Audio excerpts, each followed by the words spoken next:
Welcome to the Earthkeepers podcast. This podcast is for people who seek new and better ways to love and care for the earth. It's a podcast for anyone who is deeply concerned about the harm being done to the environment on a local and global level.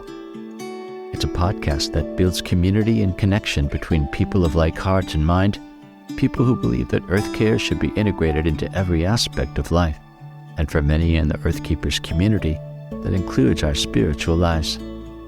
Welcome, friends, to the Earthkeepers podcast. Hey, Earthkeepers.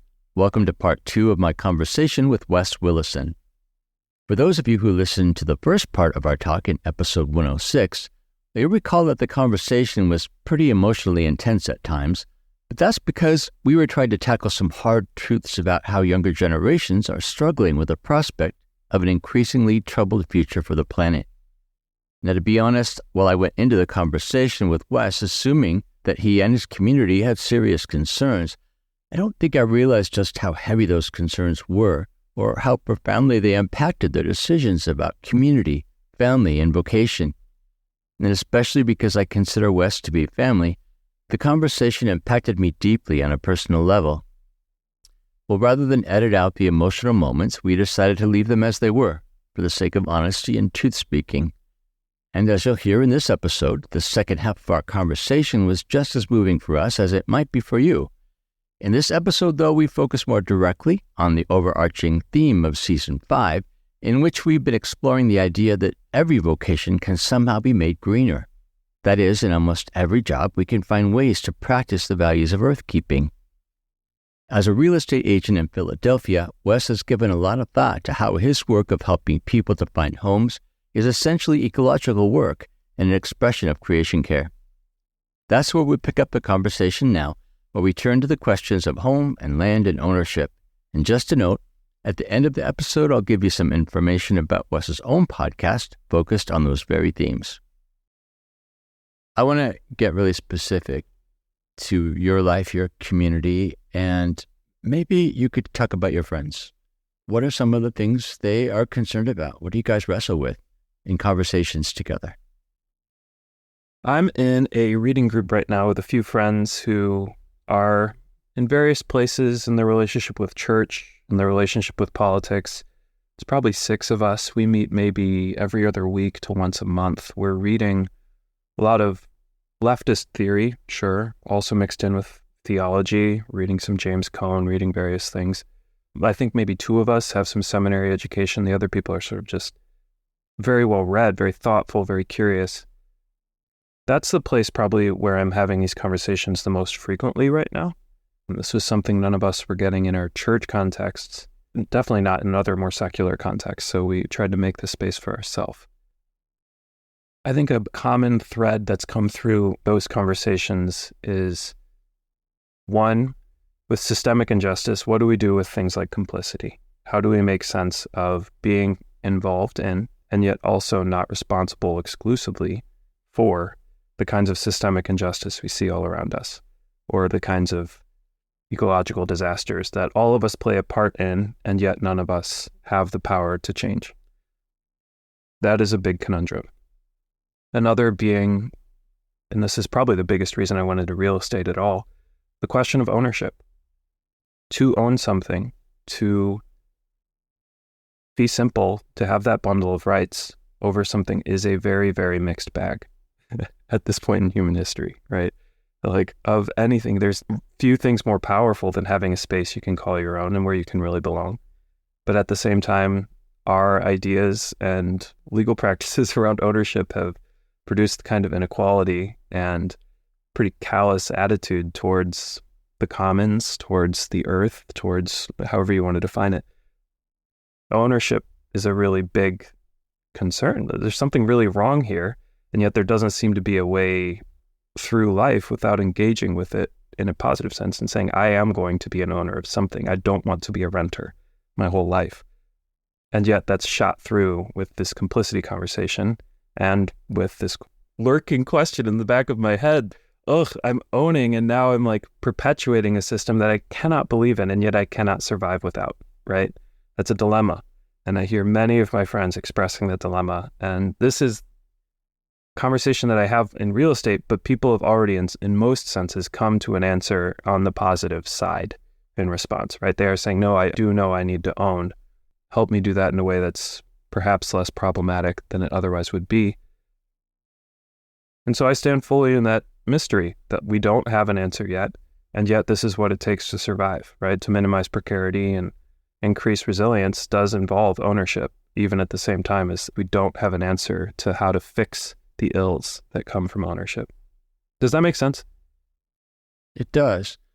More sense than you know, because I have a new job. I'm the executive director of Pacific Rim Institute.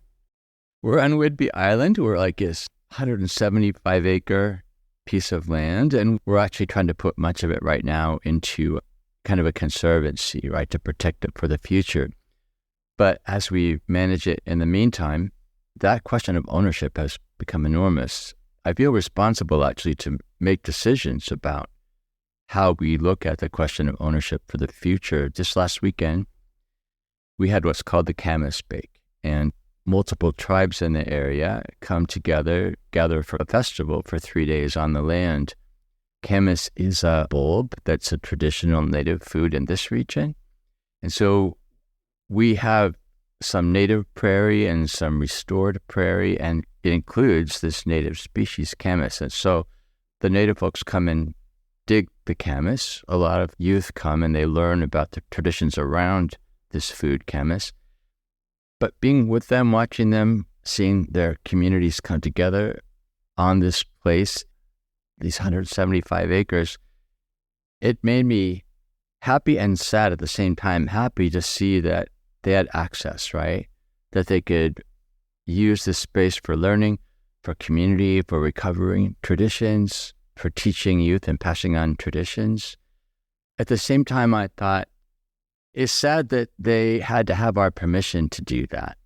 And there's part of me that, when I think about the future of my role with Pacific Rim, it's very much right now about finding ways to blurring those lines of ownership, and as much as possible welcoming Native people back to this space, because this space was at one time a historical site that no one owned, that many tribes came together and collectively gathered camas. That's what they had always done. It was the commons, as you put it, that was shared equally among all the people. So I'm just wondering, what can I do to promote that re-inhabiting of the land without having to deal with the messiness of ownership? Maybe seeing the fact that we own the land as perhaps something that's going to enable us to chip away at the boundaries that ownership can put up. So, and I'll have to say that it wasn't just seeing folks use the land that we manage, but our neighbors also have camas growing their fields, right? And they've got 5-acre, 10-acre plots. And they said, everyone's welcome. Come onto our land. Come and dig up the camas. The goodness of the people to overcome their maybe instincts of ownership, to put up fences and to take down the fence and say, you are welcome here. That just for me was profoundly beautiful. So all to say, this question of ownership has been enormous in my life lately. So I'm glad you brought that up. In this season, season 5, we are focusing on a question as a theme, and that is, how can we green every vocation? And that might be assuming a lot about how you do the work of helping people sell houses, but I suspect that your work is actually values motivated, as everything that you do is. I'm wondering, you mentioned concerns about ownership, worries about being able to own, affordability. Tell me about your work and maybe the ways that you have discovered or created to connect your real estate work to the work of earthcare specifically and social justice in general. How am I greening real estate or work as a realtor? There are 2 ways I could go. I think I'm going to start with the word greening. Part of what I realized during my academic work at the Farminary was the lines around something like urban life or real estate or architecture or name another particularly concrete, cement, brutalist idea, and separating that out from what could possibly be considered green. And this natural versus anthropogenic or human-centered division is, intellectually, it's one thing to recognize that that's arbitrary or ridiculous. It's a lot harder to actually stare at a neighborhood like mine, Port Richmond or Fishtown or Kensington, and say this too is ecology, right? That the human animal participating, forming, interacting with this space is producing ecological outcomes that affect not just us humans, but the world around us. What do the efforts to be a cultivator of healthy space in a city look like? Is that really just setting up urban gardens? Or is it actually incorporating an idea like ownership, recognizing that of all the ideas we have, maybe that's the one that drives the bulk of our short-sighted decision-making around what kind of space we're forming for ourselves to live in. That may feel like a long skip, like a very roundabout way to get to a question like greening. I think the shorter distance is to go through a lot of the things that someone like the National Association of Realtors, they already offer courses on, say, higher efficiency heating and cooling systems, or how to improve the envelope of your home, the kinds of paint colors for your roof that will mean you reflect more heat rather than incorporate it, things like that. Those are technical questions. That's fine. We can do the technical stuff around real estate. I'm trained in that. I help people with that all the time. The 10,000 or maybe the 10-year view is, what would it mean to green our understanding of ownership, of the fee simple rights and privileges that we give to owners, of the ways we think about property boundaries, the ways we organize mortgages, the ways the 30-year mortgage built for a different generation, right? People had a different set of work options ahead of them, and people who are working now in the gig economy, it just looks dramatically different, right? And also generational differences around attitudes towards things like unions. We haven't seen, say, the sort of cooperative attitude, which is a very ecological model, move into something like homeownership or into the real estate space. That isn't a transition that the mortgage industry or homeowners in general have really taken up. It's fraught with difficulties. Chesterton's fence is a favorite example I like to think about. Chesterton writes about, you buy a piece of land and you, the young homeowner, you young property owner, notice a fence built out in the middle of a field. And you say, why is this fence here? I will tear it down. And Chesterton says, no, until you understand why that fence is there, leave the fence. Don't touch it until you really understand why it's there. And that's been my experience of real estate so far, is there are so many fences scattered throughout the whole system of real estate. And some of them seem really, really dumb. But with patience, with some sense of like, hold on, there's a lot of bad actors, there's a lot of mistrust and unequal sides of information here. There's a reason why the system looks the way it does. And it's built conservatively to protect the people who are just trying to do the thing that's right for their family. If you take that as the basis and then look from there, then you start to realize how some of these answers develop. But that's still a question of ecology. It's still about greening that. What does it mean to turn that towards a vision of life where we can incentivize, recognize, sure, but incentivize interconnectedness and dependency on each other, codependency? What would block control of all of the properties on a block look like? Could a block be the institutional entity that owns the properties that are being rented out to people on that block? That would be interesting, right? What could renting without landlords look like? That's definitely a green idea for me, but that is not necessarily what I'd categorize before I started this work as green work.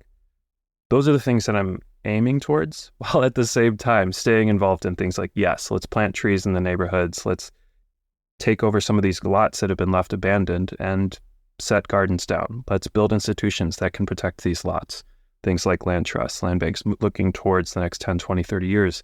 Given the systems we already have, maybe there are adjustments with the protocols won't shift. Given that, what could this resilience look like if nothing changes? But also, what seeds can we plant now that maybe could produce protocol changes 10, 20, 30 years from now in ways that could mean, if you have these moral commitments or these ethical understandings, these spiritual resonances with interdependency, communal life, co-ownership, that there would be options more than what we have on the table right now. Oh, that gets me excited. And it's also, that is a moonshot project, right? That is not something that we're particularly far on, at least in this country. Other places have more public options, have more government involvement in answering questions like this. It's a bit trickier in America. We just have more of a hands-off capitalist approach. So given those, I like to call it gravity problem, can't try to change all of America, but maybe we could try to change how the gravity of America's institutions affects a neighborhood like Kensington. Maybe we can. Maybe there's a few things we can try that 5 years from now we can look back and say, did that work or didn't it? Well, we know a little bit more about what it looks like to green real estate in a neighborhood like this.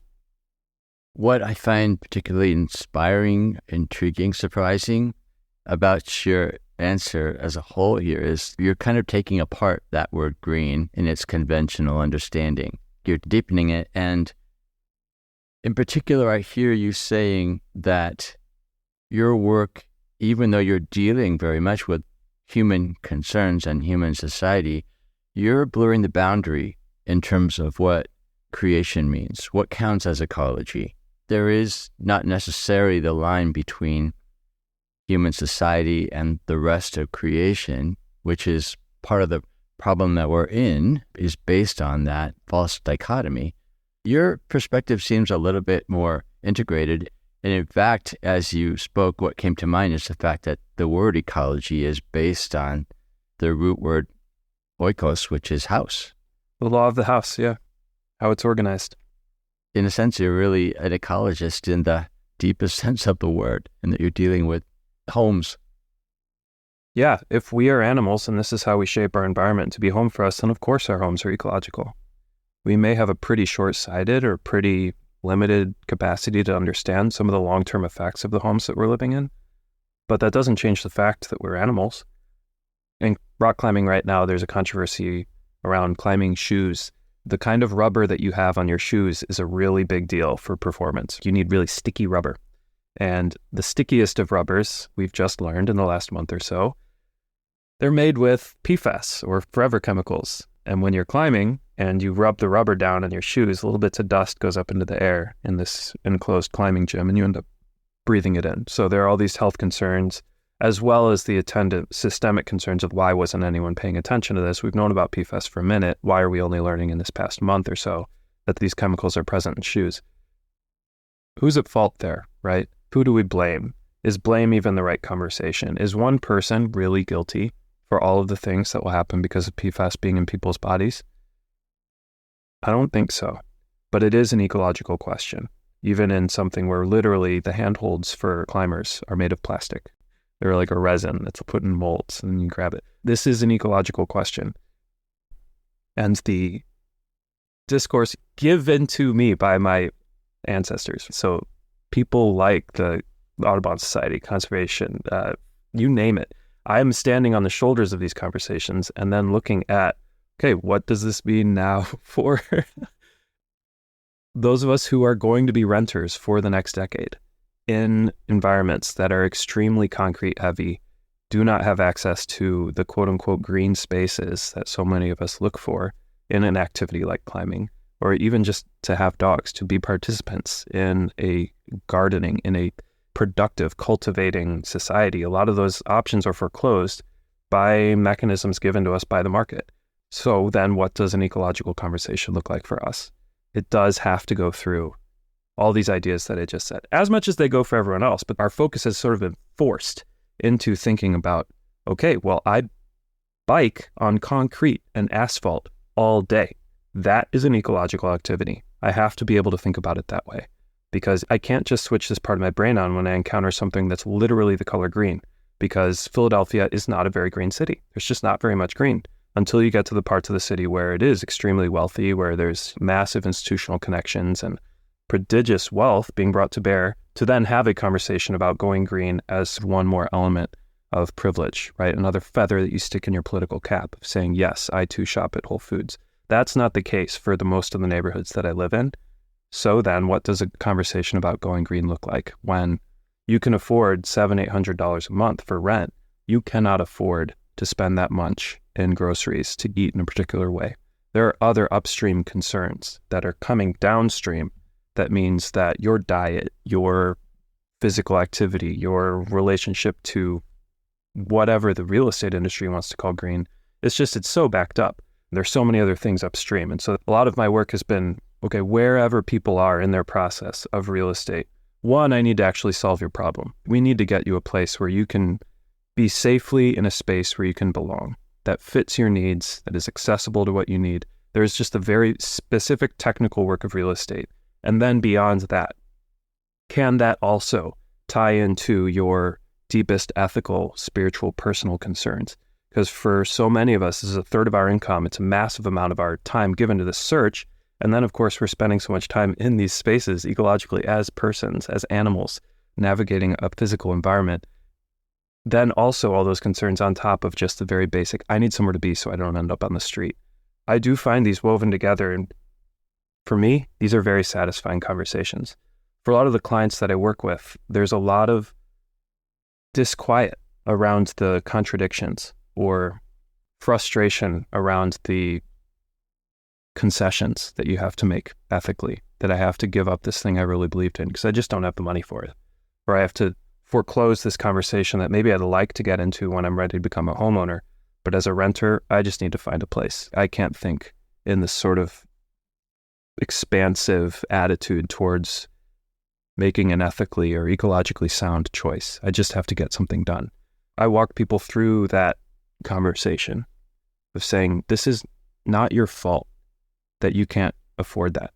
There are other systems at work that have given you the set of choices that you have to make, and that doesn't affect how worthy you are, especially of love or of a future that I hope we can build together. But most of the clients that I work with, they can't make that choice. It's foreclosed to them. That's painful. It's really hard to see that every day. But that's the work, right? That's why I do this, to be with people through those choices. And it doesn't feel like a loss or a death necessarily. You're still finding a new place to live. But it is emotionally potent to have to say no to a dream for the sake of something very specific in this rental unit with a landlord you don't like and a property management company you're sick of. Dealing with resources that are too scant for the kinds of things you want for yourself, while you then look across the room of the city and you see wealthier people bragging about how green their lifestyles are. It can be very frustrating. I hear the compassion in your voice and see it on your face. And what strikes me is that you are not separating your work from love, that your vocation, you're actually making me. Feel it. I know. Okay. Your work of real estate is inseparable from the work of love, fundamentally, that your clients and your concern for their best interest is, your relationship with them is characterized by love. Am I reading that right? I would hope so. Yeah. That's at least the intent I bring. I think ultimately any ecological approach will come back to love. An actual openness and acceptance, not just a tolerance, but an embrace of everything that we encounter, saying this too will be in the kingdom of God. That love will be present here too. When we're talking about the depression that so many of my generation feel, I think it's born of that. Could not this too also be better? And then hearing the world say, no, actually, this is the way it is, and it's going to be pretty dark for as far as we can see into the future. That's where you really start to feel pretty bad. If you anticipated that everything would be that bad anyways and didn't have a hope for a better arrangement, then it wouldn't be quite so disappointing. I think you advocate for focusing just on what you can deal with, and what you can deal with, focus on. Right. Big Yeah. way. And focus for you means going all in and saying, what is then my role as an agent of love, as an agent of change, of healing? And these things I have chosen to focus on. Yeah. I think theologically or theoretically, you could probably trace this through things like anarchism, the DIY movement, various parts of leftism, things like that. But I think spiritually, this comes straight from just the ways I see Jesus treat people. Very much takes them on their terms. It says what you're dealing with, the cards you were dealt, the hand you were dealt, is the measure by which I will give you power to be my presence in the world. Not to take on the things that I have no expectation of you dealing with, but the things that you are. People you are given to love, I will help you love them. I don't ask you to love the people that you are not ever going to encounter or don't have the capacity to love. I think that's very much our encounter with the world as it is. And we call it real estate. But the ways in which we are given or introduced to or forced into relationships to any specific place, I would hope all of that can come under, if you are a Christian listening to this, I would hope that every encounter that you have with any place in the world could be informed by your understanding of the kingdom of God. And that your love of Jesus, that your experience of what Jesus' presence looks like, feels like, what that can be, would then be read back to you by the ways in which you encounter love in the places that you navigate. We may have wrong names for it right now. We may call it real estate. We may call it politics. We may call it zoning, urban planning, design, whatever. But that sense that this too will be under the realm of God at some point in a way that generates life rather than takes it. I get very excited about that kind of ecology. That's a really exciting ecology. But it is a mixed, multiple ecology of many, many different kinds of people, of ideas, of presences, all encountering each other in a space like that. And so to back off from maybe some of the colonial mentalities that come from that is also, again, part of what we talk about when we're having ecological conversations, and maybe isn't what we're talking about it when I say the word real estate, given its broader significance in American discourse. When I say real estate, it generally comes with a very colonial mentality. And so this backdoor trick that I'm pulling and shifting the terms of things like green and real estate doesn't work in every sense, because the attitudes of humility, of placing others first, or the needs of the less powerful first in ecological conversations, that is very much needed and to be transported or to be fit into the worlds of real estate that I deal with. And that is a long, slow process. I'm learning more and more about that every day. But it's often happening in situations where that is farthest thing from people's mind, is they're just trying to get a space for them and their kids before they have to move out of their current rental. I want to hear more about what it looks like to decide what you can focus on and then go all in. And I know that you and Hannah have made real deliberate choices to live in your community in ways that reflect that, I guess on the one hand, resistance, but also reflect that refusal to despair. Tell me about bees and their role in your life and in your community. Ooh, bees. So becoming a beekeeper was mostly Hannah's idea. I have to give her credit for that. So through 2020 especially, I think she was looking at a lot of bee content on YouTube and on Instagram, and started poking around in Philadelphia, found that there is a pretty sizable community of beekeepers, mostly organized through Facebook. There's a Philadelphia beekeepers group on Facebook that if you see a swarm, or if someone tells you about a swarm, then it'll get posted on the group, and then someone from the beekeepers group will go pick up the swarm. A swarm is when a hive gets so big and is really so healthy that they need to multiply. You could think of bees in two senses. One as individual bee organisms, the second as the hive as an organism. The way a hive reproduces is by swarming. So they'll send off a queen with a ton of the bees as well, and leave behind a smaller proportion to maintain the hive as it is and grow back to where it was before. If you have experience in church planting or in business replication or whatever, this will be familiar to you.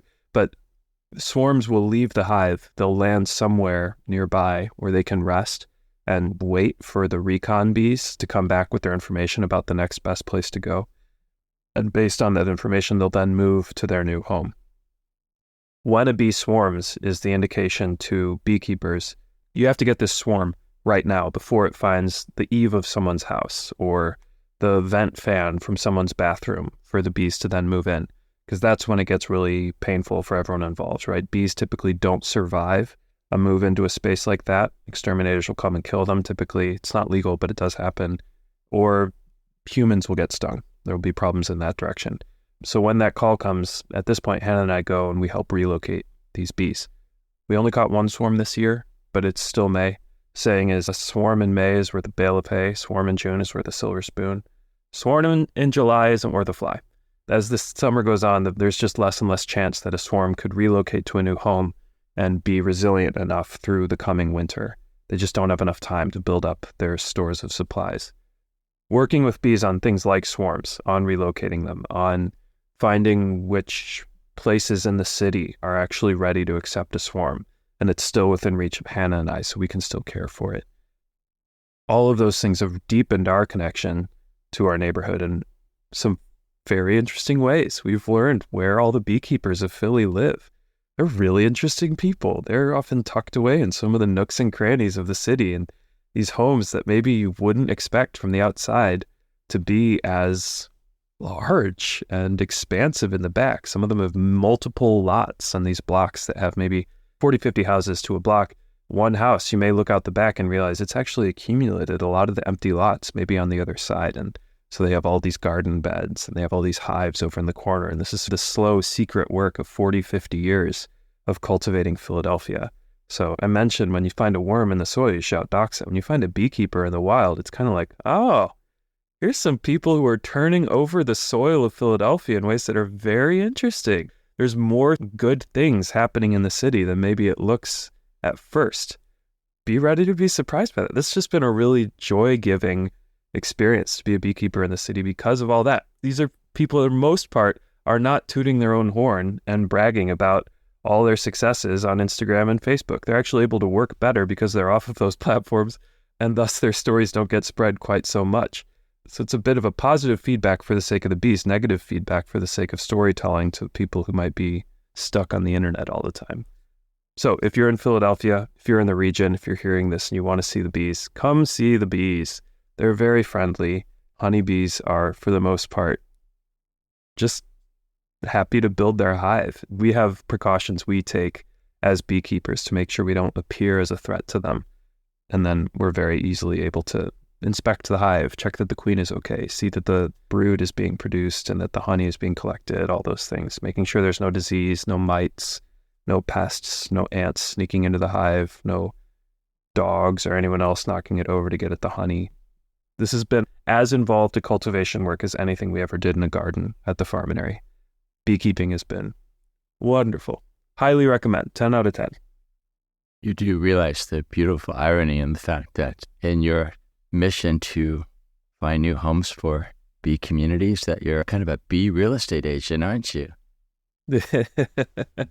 Yeah, I'm like, hey, you guys are looking over here. This is the wrong place for you. Got to redirect you over here. This is where you're going to be healthier than if you go into this place. Yeah. To return to the question, this bigger question of how someone of your generation lives with ecological, political, economic realities of an uncertain future, what does it take to stay the course? I mean, what might you say to younger generations even who follow you about what that means to live well, to live with courage, to live in a way that you do what you're able to do out of things that you've been given? I wish I knew. I think that to the degree that Hannah and I have been able to live according to what you just said, as much as we have, I would say community. Being with people who inspire you, who you trust to tell you no. That's, I think, one definition of church, is someone whose life you entrust to enough that they can say, hey, this is not good for you, or this is not good for us, and we're telling you no. That is a big thing. I think community that you can walk to, right? That are that close physically, that it's proximate. It's so easy to think about community in a broad general sense because most of us have to think about it that way. But the more that can become, we encounter it in undergrad, in a dorm, if you've ever done dorm living, or if you're living currently with roommates, if you're co-housing right now, you can feel the difference of physical proximity to everything else, right? Just one house away versus 4 houses away versus a block away versus half mile. How easy it is to build communities isn't a linear correlation with distance from that person. It's really, there's just a cliff. Once it's not a walk, then you go off a cliff. Then it's like you might as well get in the car and go literally anywhere. Being able to walk to people, I just really think that is a worthwhile investment if you're in a space where you can make that choice to live next to people who love you and who you love. It's just so meaningful. That's been such a boon to Hannah and I at every stage in our life, whether that's living with roommates who loved us and supported us through things we needed help with, to being now on the same block. We have many people on this block we were in church with together. We've done small groups together. We potted through the quarantine together. We still share meals together. Our direct neighbors, our close friends, they cook Mondays and Wednesdays. Hannah and I cook Tuesdays and Thursdays, and we share meals. Most of the days of the week, we don't actually want to see each other. We just drop the food off on each other's back porch. But, once a week, we'll have dinner together and just check in. And those rhythms, those routines are really powerful. I think a lot of what I had hoped for, community being a gift of the church, right? Something that the church could help me with, has run aground in various ways over the last few years. The church is nonetheless still a very powerful source of community, but not necessarily the healthiest one in many, many, many cases. And then alternatively, secularity, boy, this sells you out when it comes to community. Everything's pay to play. Very hard to find community if all you live by is the rules of secularity. One of the ways in which both of those, whatever your situation is, can be a bit healthier is just literally physically where you are. You can physically be close to people who you can build a life together with. I would say that's the biggest thing. That's the biggest reason Hannah and I go to this climbing gym so much. We're there 2, 3, sometimes 4 days a week. In part, to exercise. Sure, exercise is nice, especially when you work jobs that are mostly in ideas or in emails and writing and whatever. But also just because the social life of a climbing gym is very conducive to making friends. And we're in our 30s. It's hard to make friends. You go to a climbing gym and you can only climb a fraction of the time. The rest of the time you have to stand there waiting for your body to recover. And so you chat with people. And it ends up being a really nice experience. And that really does, it's the wind in our sails towards various projects, ways we encounter each other, ways we encounter the world. Those social interactions are really meaningful to us. So if I could say one thing, it would be community. And don't underestimate how physical that response really is, that it means being near people. Yeah, I would say that maybe a point I'm taking away that applies to everyone, especially regarding community, is the importance of having people that you can actually mourn with, right? That you can actually be in struggle with. I'm not sure if people have a sense of the fact that you and I are wiping away tears almost through this whole podcast. I think it'll be audible. Yeah. But I think that it's a reminder to me of how important that is to have people with whom you can weep as well as celebrate.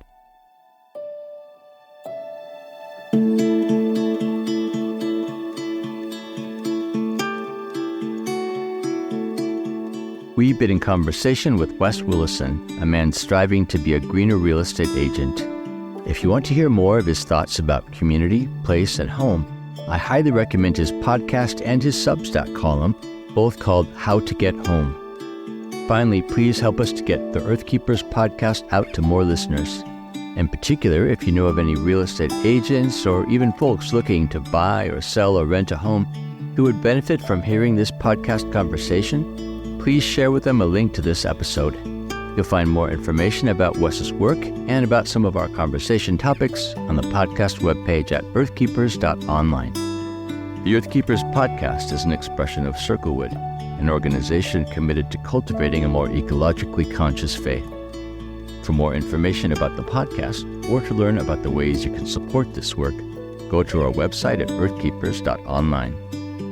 You can contact us by leaving a voicemail through the podcast website or by emailing us at earthkeepers@circlewood.online. I am Forrest Inslee, your podcast host. James Amidon is our executive producer. Our content editor and researcher is Colleen Meggerly, and our sound engineer is Dave Wolfers. Jesselyn Gentry is our social media director, and Forrest Reed is the composer of our original music. Thank you for listening, friends, and please join us for our next conversation on the Earthkeepers podcast.